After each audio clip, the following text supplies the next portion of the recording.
ఈ పంపుల నుంచి ఎత్తి మళ్ళీ సుందిళ్ళలో పోస్తే సుందిళ్ళ బెడ్ లెవెల్ వచ్చేసి 118 మీటర్లు దీన్ని. ఈ సుందిళ్ళ బెడ్ లెవెల్, దీని క్రస్ట్ లెవెల్ వచ్చేసి 119.5 మీటర్లు. ఈ సరస్వతి పంప్ హౌస్ ఇప్పుడు ఈ నుంచి ఎత్తి ఇక్కడ మీకు దాదాపుగా నీళ్ళు ఎత్తాలంటే 126.5 మీటర్ల ఎత్తు వరకు నీళ్లు నిల్వ పెట్టాలి. సో దాదాపుగా మీకు 120 సుందిళ్ళ గేట్లు మూసి నిలిపేస్తేనే 126.5 మీటర్లు, అంటే దాదాపుగా 20 మీటర్ల ఎత్తు ఈరోజు నీళ్లు నిలబెట్టాలి. ఇట్లాంటిది ఇప్పుడు దీన్ని మీరు ఏమీ చేయకుండా ఈడ గేట్లు ముయ్యకుండా, ఈ గేట్లు కూడా ముయ్యడానికి వీల్లేదు ఎన్డీఎస్ఏ రిపోర్ట్ ప్రకారం.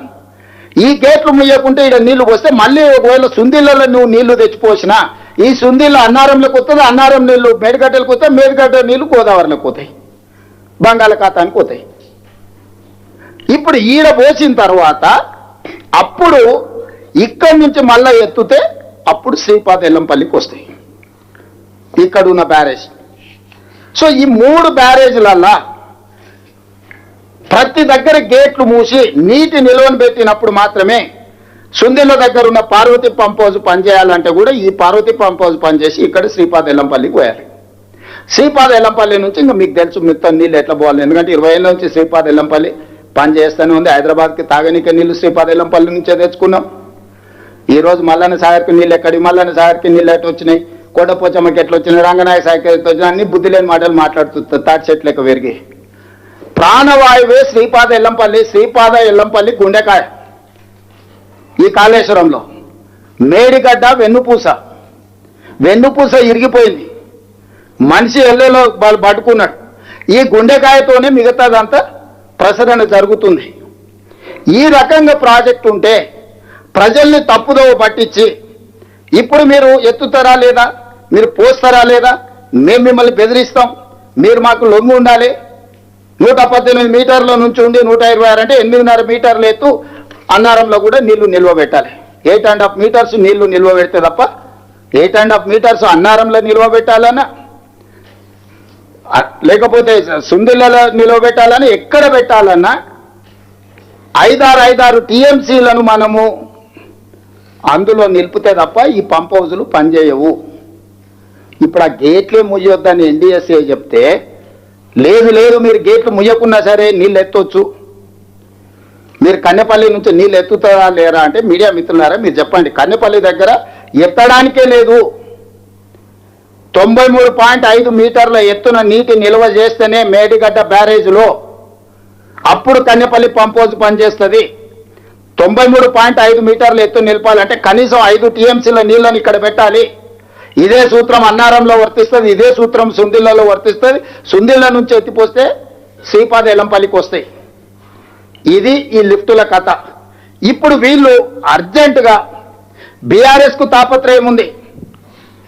1,00,000 కోట్లు గోదావరిలో కొట్టుకుపోతుంటే, రైతులు ఎండిపోతుంటే, 2.5 సంవత్సరాలు తెలంగాణ రాష్ట్ర ప్రభుత్వం ఒక్క చుక్క లిఫ్ట్ కూడా చేయకుండా 2,88,00,000 మెట్రిక్ టన్నుల వరిధాన్యం పండించి రైతులకు తాగడానికి సాగునీళ్ళు ఇచ్చి ఎస్ఆర్ఎస్పి కావచ్చు, శ్రీపాద ఎల్లంపల్లి కావచ్చు, లేకపోతే జూరాల కావచ్చు, భీమా కావచ్చు, నెట్టంపాడు కావచ్చు, శ్రీశైలం కావచ్చు, నాగార్జున సాగర్ కావచ్చు, ఇట్లా చెప్పుకుంటూ ఎన్నో ప్రాజెక్టుల వల్ల గత కాంగ్రెస్ ప్రభుత్వంలో కట్టిన ప్రాజెక్టులతోనే తెలంగాణలో మొత్తం సాగునీరు అందిస్తే వాళ్ళు కట్టింది కూలింది 1,00,000 కోట్లు ఖర్చు పెట్టింది 3 ఏళ్ళలో ఎక్కడిదక్కడ అల్లికల్లి పూజకు పూజ అయిపోయింది, ఎక్కడిదక్కడ కొట్టుకుపోయింది.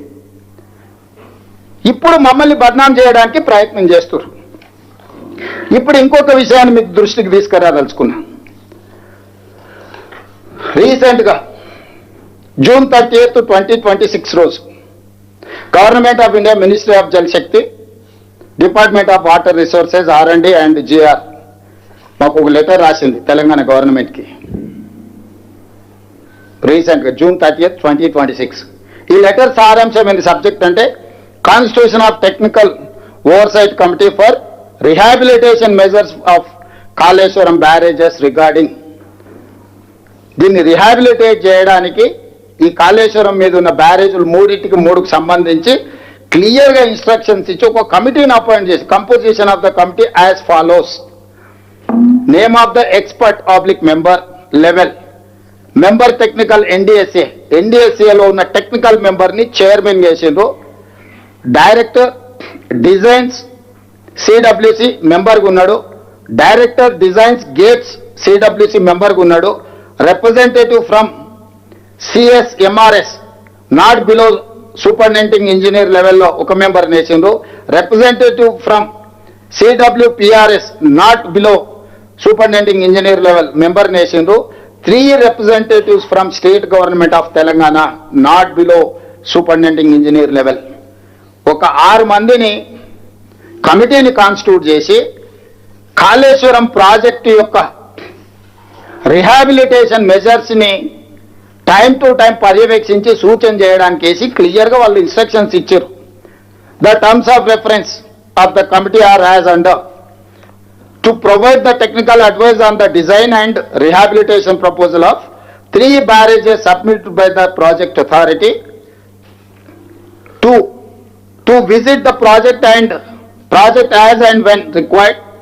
3, the technical oversight committee may invite any other representatives of the state government of Telangana and such other domain experts, including international experts, as it may consider appropriate for discharge of its functions under above TOR.